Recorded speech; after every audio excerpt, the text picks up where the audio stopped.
Personal finance opinions YouTube channel में 31 अगस्त 2023 की video के साथ आपको खुशामदीद। आज स्टॉक मार्केट में हमने देखा कि जो सिचुएशन है और जिस तरह इंडेक्स नीचे आ रहा है, तो उसमें बजाय इसके कि किसी डिविडेंड के ऊपर वीडियो बनाई जाए, आई थॉट कि मौजूदा जो सूरत हाल है स्टॉक मार्केट की, और जिस तरह स्टॉक मार्केट मुसलसल कुछ दिनों से पुअरली परफॉर्म कर रही है और खून में नहाई हुई है, तो इसके हवाले से बात की जाए कि आखिर वो कौन सी मेजर रीज़न्स हैं और क्या वो अवामिल हैं जिसकी वजह से स्टॉक मार्केट इस तरह नीचे आ रही है, और इस सिचुएशन के अंदर एज एन इन्वेस्टर या एज अ ट्रेडर हमारी स्ट्रेटजी क्या होनी चाहिए। सबसे पहले अगर हम इंडेक्स को देखें तो आज के एस सी 100 इंडेक्स तकरीबन 45,000 के करीब पहुंच गया है। 1242 पॉइंट्स नीचे आया है, बल्कि एक मौके पर तो ये उससे भी नीचे आ गया था, 44,472 भी इसने टच किया है। तो ओवरऑल इसको देखा जाए तो सूरत हाल किसी लिहाज से भी अच्छी और हौसला अफजा नहीं है स्टॉक मार्केट में इस वक्त। और इंडेक्स जिस तरह परफॉर्म कर रहा है और अंडरलाइंग मुख्तलिफ कंपनीज़, बड़ी बड़ी कंपनीज़ जो कि बहुत अच्छी परफॉर्मेंस का हमें मुजाहरा करते हुए नज़र आई हैं, वो भी काफ़ी ज़्यादा आज डिसमल परफॉर्मेंस में थी। सिर्फ आज की बात नहीं है, बल्कि गुज़श्ता अगर हम कुछ दिनों से देखें, यहाँ अगर मंथली बेस पे भी देखें, तो यहाँ पर आप देख सकते हैं कि स्टॉक मार्केट एक वक्त था कि जब हमारे पास कुछ पॉजिटिव न्यूज़ थी आईएमएफ के साथ डील के हवाले से, डिफ़ॉल्ट को अवॉइड करने के हवाले से, तो उस वक्त चीज़ें ऊपर गई थी और इंडेक्स ने 49,000 को भी अबूर किया था। लेकिन उसके बाद फिर हमने देखा कि वो जो ख़बरें थी उनका असर ज़्यादा अरसा ना रह सका, क्योंकि पाकिस्तान की जो इकानमी है उसमें ख़ास तौर पे अगर डॉलर की बात की जाए, तो डॉलर जो है वो बिल्कुल भी गवर्नमेंट से ना तो गुज़श्ता गवर्नमेंट से और ना ही अभी जो हमारी इंटरिम गवर्नमेंट है उससे संभाला जा रहा है। डॉलर इंटरबैंक में और ओपन मार्केट में दोनों जगहों पे मुसलसल ऊपर जा रहा है और रुपया मुसलसल लताड़ा जा रहा है। आज की अगर बात करें तो 305 क्रॉस कर गया है डॉलर ओपन सॉरी इंटरबैंक में, और 325 भी क्रॉस कर चुका है ओपन मार्केट में। तो ऐसी सूरत हाल के अंदर सिचुएशन जब ये हो कि डॉलर मुसलसल रुपए को लिताड़ रहा हो, तो पाकिस्तान के अंदर जो इन्वेस्टर्स होते हैं जिन्होंने पीकेआर में इन्वेस्टमेंट करनी होती है, उनके लिए ये सिचुएशन किसी भी लिहाज से हौसला अफजा नहीं होती। यही वजह है कि हम ना सिर्फ ये देख रहे हैं कि स्टॉक मार्केट में वॉल्यूम्स कम पड़ रहे हैं, बल्कि साथ साथ बहुत ज़्यादा सेलिंग हो रही है, सेलिंग प्रेशर देखने को आ रहा है और इंडेक्स मुसलसल नीचे आ रहा है। बड़े बड़े स्टॉक्स जो कि बहुत अच्छा परफॉर्म कर रहे थे, वो भी बावजूद इसके कि उनके फंडामेंटल्स अच्छे हैं, वो भी इस वक्त कोई अच्छी परफॉर्मेंस दिखाते हुए नज़र नहीं आ रहे। यहाँ पर अगर आप देखें तो अगर आप टॉप एक्टिव स्टॉक्स में देखें तो तकरीबन सब के सब आपको लाल नज़र आ रहे हैं, और सवाए सर्ल के राइट शेयर के, so that's not something based on fundamentals. लेकिन यहाँ पर आप देखें कि मीज़ान बैंक जैसा शेयर तकरीबन 4.5% गिर गया। यूबीएल को देखें वो 5% गिरा हुआ है, मैपल लीफ 6% गिरा हुआ है। और इसके बाद जो बड़े शेयर हैं उसमें अगर हम देखें तो यहाँ पर आपको पीपीएल नज़र आ रहा है, वो भी 5.13% का डिक्लाइन दिखा रहा है, ओजीडीसी में 1.38 का। और अगर टॉप के डिक्लाइनर्स में आप देखें तो यहाँ पर आपको सैफ पावर भी नज़र आ रहा है। मैंने कल वीडियो भी बनाई थी कि सैफ पावर ने डिविडेंड जो दिया और उसके बाद उसने लॉस शो किया था, और ख़ास तौर पे जो फाइनेंस कॉस्ट है, इंटरेस्ट रेट बढ़ने की वजह से बहुत ज़्यादा मार खाई है इस कंपनी ने, तो वो एक बड़ा फैक्टर था। निशा चूनिया पावर लिमिटेड, इसने कल रिजल्ट अनाउंस किया था, कोई डिविडेंड नहीं दिया था, तो कल ये लोअर लाख पे गया था, आज एक दफ़ा फिर लोअर लाख पे गया है। फिर डीजीकेसी ने रिजल्ट अनाउंस किया और इसका रिजल्ट भी कोई इतना हौसला अफजा नहीं था। तो ये सारे के सारे शेयर्स मुसलसल नीचे जा रहे हैं, और इंडेक्स जिस तरह की परफॉर्मेंस दे रहा है वो किसी लिहाज से भी हौसला अफजा नहीं है। अब सवाल ये पैदा होता है कि इस सिचुएशन की वजूहात क्या हैं और उसके मुहर्रिकात के अलावा उसके ऊपर हमारी हिकमत अमली क्या होनी चाहिए। यहाँ पर भी अगर आप देखें कैंडल स्टिक पैटर्न को, आल दो कि मैं इसको ज़्यादा यहाँ पर डिस्कस नहीं करूँगा, क्योंकि जो हमारा मकसद है यहाँ पर मेजरली वो ट्रेडिंग के लिए नहीं बल्कि इन्वेस्टमेंट के पॉइंट ऑफ व्यू से है। लेकिन अगर आप ट्रेडिंग के पॉइंट ऑफ व्यू से देखें तो आपको ये जो कैंडल्स हैं इनको आप अगर डेली की कैंडल में देखें या इवन आप 15 मिनट्स की कैंडल्स लगा के देखें, तो आपको नज़र आएगा कि इंडेक्स की जो परफॉर्मेंस है वो किसी भी लिहाज से कोई हौसला अफजा नहीं है। यहाँ पर आप मैं इसको ज़रा पहले डेली की कैंडल पे देखते हैं इसको। तो यहाँ पर आप देख सकते हैं कि गुज़श्ता कई दिनों से ये एक पॉजिटिव कैंडल बनी थी 24 को, तो उसके बाद मुसलसल आपको नेगेटिव कैंडल्स नज़र आ रही हैं। तो इससे ये पता चलता है कि इन्वेस्टर्स का जो कॉन्फिडेंस है इस वक्त काफ़ी शेकी है, लूज़ किया हुआ है, बहुत ज़्यादा सेलिंग हो रही है। और स्टॉक मार्केट में इस वक्त जो सूरत हाल है वो कोई इतनी हौसला अफजा नहीं है। अब इसकी रीज़न्स के ऊपर अगर हम बात करें तो जो सबसे बड़ी रीज़न है वो जैसे मैंने अभी बात की कि पाकिस्तान की जो करेंसी की मुसलसल डिवैल्यूएशन जारी है, तो ये बहुत ज़्यादा नेगेटिव सेंटिमेंट्स क्रिएट कर रही है। और दूसरी तरफ ये कि ये र्यूमर्स भी गर्दिश कर रही हैं कि आने वाले दिनों में शायद इंटरेस्ट रेट को मज़ीद बढ़ा दिया जाए, और बल्कि कुछ ऐसी खबरें भी हैं कि मे बी 25% पे चला जाए। तो अब इंटरेस्ट रेट जब बढ़ता है तो इट मीन्स कि कंपनीज जिन्होंने ज़ाहिर है जितने भी बड़े बिजनेसेस होते हैं वो इंटरेस्ट बियरिंग लोन्स लेके ही अपना बिजनेस कर रहे होते हैं। कोई भी कंपनी ऐसी नहीं होती कि जो सारे का सारा इन्हिसार अपने पैसे पे या फिर इक्विटी के ऊपर इन्हिसार कर रही हो। तो इंटरेस्ट बियरिंग लोन्स उनको टाइम टू टाइम लेने पड़ते हैं। जब इंटरेस्ट रेट बढ़ता है तो उन कंपनीज की प्रॉफिटेबिलिटी बुरी तरह मुतासर होती है।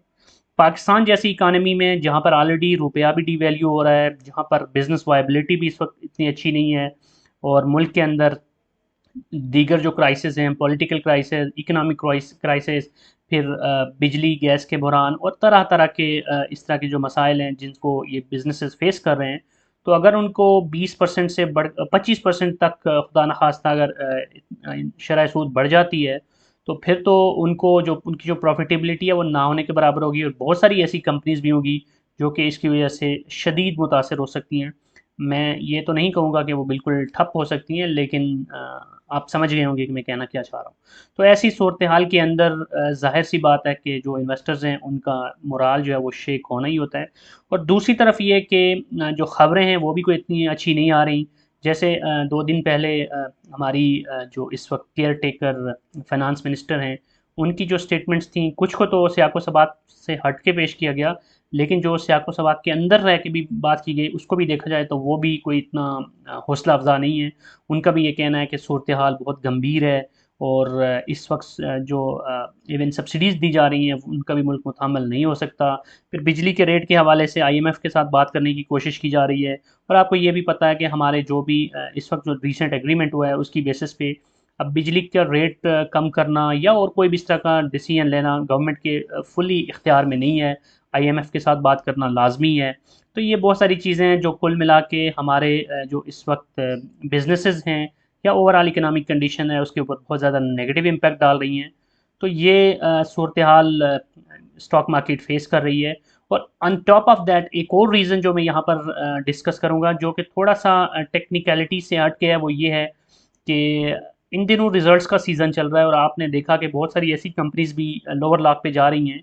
कि जो जिनसे इन्वेस्टर्स को एक्सपेक्टेशंस थी कि शायद वो कोई बड़ा डिविडेंड दे देंगी। तो जब वो डिविडेंड नहीं देती, जैसे निशात चूनिया पावर की बात करें और इसी तरह आज DGKC की बात करें, तो इस तरह की जो कंपनीज़ हैं, और फिर अगर हम सैफ पावर की बात करें,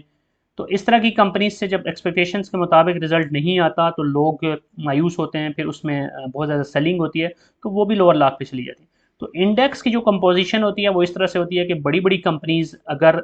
अच्छा रिजल्ट नहीं देती और उनका अगर शेयर नीचे जाता है तो बहुत सारे पॉइंट्स तो वही निकाल देती हैं। सिस्टम्स लिमिटेड की एग्जांपल ले लें, आल दो कि सिस्टम्स लिमिटेड का हिस्टोरिकली अगर देखें तो ये हमेशा साल के एंड पे ही डिविडेंड देती है, कभी भी इसने हाफ ईयरली या क्वार्टरली डिविडेंड नहीं दिया। इसलिए जो लोग समझदार हैं उनको तो पता था कि अभी सिस्टम्स ने कुछ नहीं देना, लेकिन फिर भी बहुत सारे लोग हैं उनकी हज़ारों ख्वाहिशें ऐसी कि हर ख्वाहिश पे दम निकले, तो वो ये सोच रहे थे कि अभी भी शायद सिस्टम्स लिमिटेड कुछ दे देगा, लेकिन उसने भी दिया दिलाया कुछ नहीं। एवीएन ने भी दिलाया दिलाया कुछ नहीं, ये कल के रिजल्ट्स की मैं बात कर रहा हूँ। तो इस वजह से भी बहुत ज़्यादा एक नेगेटिविटी हमने स्टॉक मार्केट में देखी।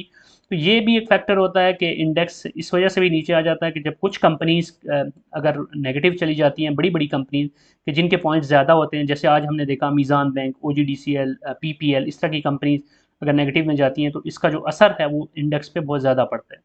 तो वो भी एक फैक्टर है जिसकी वजह से इंडेक्स नीचे जा रहा है। अब सवाल ये पैदा होता है कि मौजूदा सूरत हाल में आपकी एज एन इन्वेस्टर स्ट्रेटजी क्या होनी चाहिए। तो बड़ी ऑनेस्ट ओपिनियन में अगर दूं आपको तो वो यही होगी कि आपने इस वक्त बहुत मुहतात होकर वॉच एंड सी की पॉलिसी को पे अमल पैरा होना है। अभी इंडेक्स मज़ीद नीचे जा सकता है, और कितना नीचे जा सकता है उसको टेक्निकलिटीज़ की बेस पे तो मैं यहाँ पर डिस्कस नहीं करूँगा सपोर्ट एंड रेजिस्टेंस के हवाले से, क्योंकि आज भी हमने देखा कि इसने रेजिस्टेंस को तोड़ दिया। 46,000 से नीचे आ गया। लेकिन पाकिस्तान की स्टॉक मार्केट में इस वक्त जो सूरत हाल है वो टेक्निकल्स और फंडामेंटल्स से कहीं ज़्यादा सेंटीमेंट्स के ऊपर जो चीज़ें हैं वो चल रही हैं, न्यूज़ के ऊपर। तो थोड़ा सा हमें देखना होगा कि इंटरेस्ट रेट के हवाले से जो चहमगोइयाँ हो रही हैं उस हवाले से गवर्नमेंट क्या डिसीजन लेती है, स्टेट बैंक की क्या पॉलिसी आती है। अगर तो इंटरेस्ट रेट बढ़ता है तो उसकी वजह से इंडेक्स मज़ीद नीचे जा सकता है, लेकिन अगर वो नहीं होता तो फिर यहाँ से दोबारा से इसका रिट्रेस भी हो सकता है, थोड़ा सा दोबारा एक हम बुलिश ट्रेंड भी देख सकते हैं। लेकिन इसके साथ साथ ये भी हमने देखना है कि इस वक्त जो सूरत हाल है, जिस तरह डॉलर आउट ऑफ कंट्रोल हो रहा है, गवर्नमेंट क्या स्टेप लेती है, क्या डॉलर को कंट्रोल करने के लिए कोई रियल कॉन्क्रीट मेजर्स गवर्नमेंट लेने की पोजीशन में है या नहीं है। फिर ये हमने देखना है कि जो ग्रे मार्केट एक बनती जा रही है और ओपन मार्केट और जो हमारी इंटरबैंक है उसमें जो डिफरेंस इस वक्त 20 रुपये से भी ऊपर जा चुका है, इसको कैसे कम करने के लिए गवर्नमेंट को स्टेप्स लेती है, क्योंकि अगर इसको कम नहीं किया जाता तो फिर तीसरी जो एक ब्लैक मार्केट है वो भी मंजर आम पे आ जाती है। और फिर ये होता है कि जो बाहर से पैसा आ रहा होता है, हमारे रेमिटेंसेस जो आ रहे होते हैं या दीगर जो पैसा आ रहा होता है वो इलीगल तरीक़ों से हुंडी वगैरह के ज़रिए आना शुरू हो जाता है बजाय इंटरबैंक के ज़रिए आने के। तो उसकी वजह से भी फिर जो हमारे रेमिटेंसेज हैं उसका जो इन्फ्लक्स है उसके ऊपर फ़र्क पड़ता है, तो वो भी नेगेटिव असर डालती है। तो ये चीज़ें सारी अभी देखने वाली हैं, गवर्नमेंट क्या करती है, क्या स्टेप्स लेती है, क्योंकि ये जो निगरान हुकूमत आई है अभी तो इसको जुमा जुमा 8 दिन भी नहीं हुए, नई नवेली दुल्हन है, अभी इसके हाथों की मेहंदी भी नहीं उतरी। तो अब ये कैसे स्टेप्स लेती है, क्या करती है और क्या ये चीज़ों को कंट्रोल करने की पोजीशन में आती है या नहीं आती, इलेक्शन के हवाले से क्या सूरत हाल बनती है, बहुत सारी ऐसी चीज़ें हैं जो कि इस वक्त तज़ादात हैं, बहुत सारी ऐसी चीज़ें जो मुमकिनात में हैं और उनके बारे में अभी एम्बिग्विटी है। तो ये थोड़ा सा जब ये बादल छट जाएं, थोड़ा सा ये फ़ज़ा क्लियर हो जाए, तब ही जाकर आप बड़ी इन्वेस्टमेंट्स की तरफ जा सकते हैं। अभी के लिए मैं यही रेकमेंड करूँगा, ये सजेस्ट करूँगा कि स्टॉक मार्केट के अंदर ऑलरेडी जो आपने इन्वेस्टमेंट्स कर रखी हैं उन्हीं के ऊपर फोकस रखें। जितना पैसा आपने डाला हुआ है वहीं से अगर आप कहीं से प्रॉफिट मिलता है, प्रॉफिट टेकिंग की वो उठाया, तो फिर दोबारा अगर कोई स्विंग खेलनी है तो उसके लिए आप कोशिश कर सकते हैं। लेकिन ये भी मैं बता दूं कि लॉन्ग टर्म के लिए अगर आपने इन्वेस्टमेंट जो कर रखी हैं बड़ी और फंडामेंटली स्ट्रॉन्ग कंपनीज़ में, वहाँ पर आपको ज़्यादा पैनिक करके पैनिक सेलिंग की ज़रूरत नहीं है, क्योंकि हिस्टोरिकली भी हमने देखा है कि कोविड के दिनों में 27,000 पे चला गया था ये इंडेक्स और फिर वहाँ से भी हमने इसको देखा था कि वापस ऊपर आया। उस वक्त कितने लोगों ने डर के और पैनिक में सेलिंग कर दी होगी, लॉस में गए होंगे, लेकिन फिर वही इंडेक्स हमने देखा 50,000 भी क्रॉस कर गया था। तो ये चीज़ें अप्स एंड डाउन्स आते रहेंगे। पाकिस्तान की सूरत हाल ऐसी है अनफॉर्चुनेटली कि यहाँ पर जो मुकम्मल स्टेबिलिटी है शायद कभी भी नसीब नहीं हुई हमें। बस यही होता है वक्ती तौर पे IMF से पैसा मिल गया, कहीं और से इधर उधर से दे दिला के तो थोड़ी सी स्टेबिलिटी आई, चीज़ें ऊपर चली गई, दोबारा से कोई फिर प्रॉब्लम आ गई, फिर नीचे चली गई, फिर कुछ अल्लाह ने बेहतर किया, दोबारा से ऊपर चला गया। बस यही चलता रहेगा अनफॉर्चुनेटली। और चीज़ें हमेशा हमारे लिए ऐसे ही रहेंगी कि ज़्यादा हमें कभी भी खुश नहीं होने दिया जाएगा। वक्ती खुशी मिलती है, थोड़ा खुशी मिलती है, फिर थोड़ा सा गम मिलता है, तो बस यही चलता रहेगा स्टॉक मार्केट में भी। बट मैं यही कहूँगा, पैनिक नहीं करना आपने और चीज़ों को देखते रहना है। कोई बड़ी इस सिचुएशन में आपने इन्वेस्टमेंट नहीं करनी ये सोच कर के आपको अभी बॉटम मिल गया है, क्योंकि मेरी जो अपनी पर्सनल ऑब्जर्वेशन है या जो मेरी पर्सनल जजमेंट है उसके मुताबिक अभी अब बॉटम पे नहीं है, मज़ीद नीचे जा सकता है इंडेक्स। और जब ज़्यादा नीचे जाता है तो तब ही आप अगर बाइंग करते हैं तो वहाँ पर आपको जो बाइंग आपकी होती है वो आपका बेहतर सौदा होता है, और फिर वहाँ से जब वो मार्केट ऊपर जाती है तो आपको पोटेंशियली ज़्यादा फ़ायदा हो सकता है। बहरहाल आज की ये वीडियो जो हमारी